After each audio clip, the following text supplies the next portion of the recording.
At the end of the Mississippi River, there is a place, the Chahta, called Bulbancha, place of many tongues, a place of many languages, known better as the global port city colonizers rebranded as New Orleans, where a crossroads of waterways provides access to sites of sacred trade, stewarded by the ancestors of these lands and waters.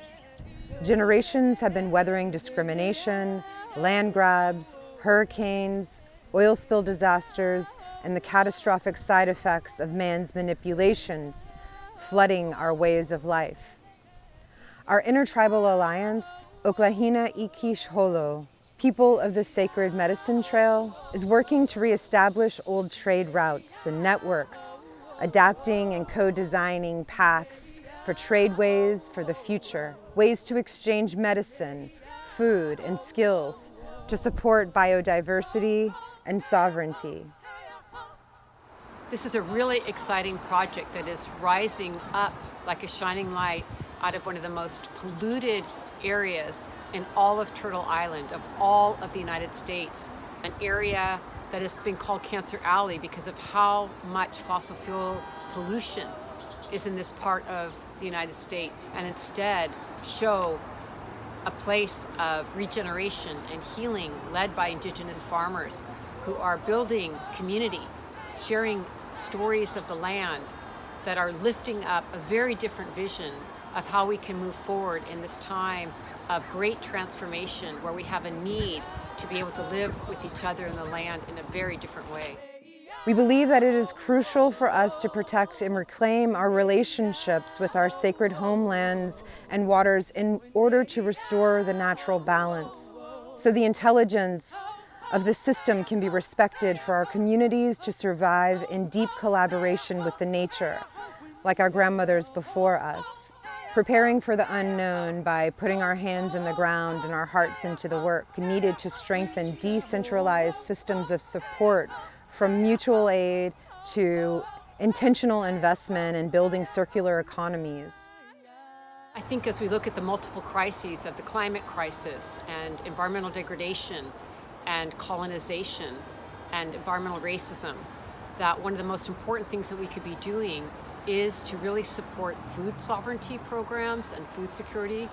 a way to really ensure cultural survival and cultural practices as we see storytelling taking place, and the story of the seeds and the story of the communities and all these different peoples that came together on these trade routes. When we talk about what we're going to do about the climate crisis, what are we going to do about colonization, what are we going to do about respecting Indigenous peoples and Indigenous peoples' rights, this is a response.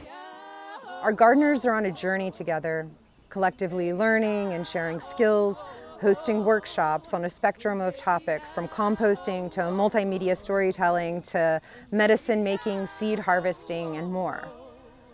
The Okla Hina Ikhish Holo network of gardens connect us to each other, to traditional territories, to the places we call home, to the earth, and to the planetary work that is so urgently needed.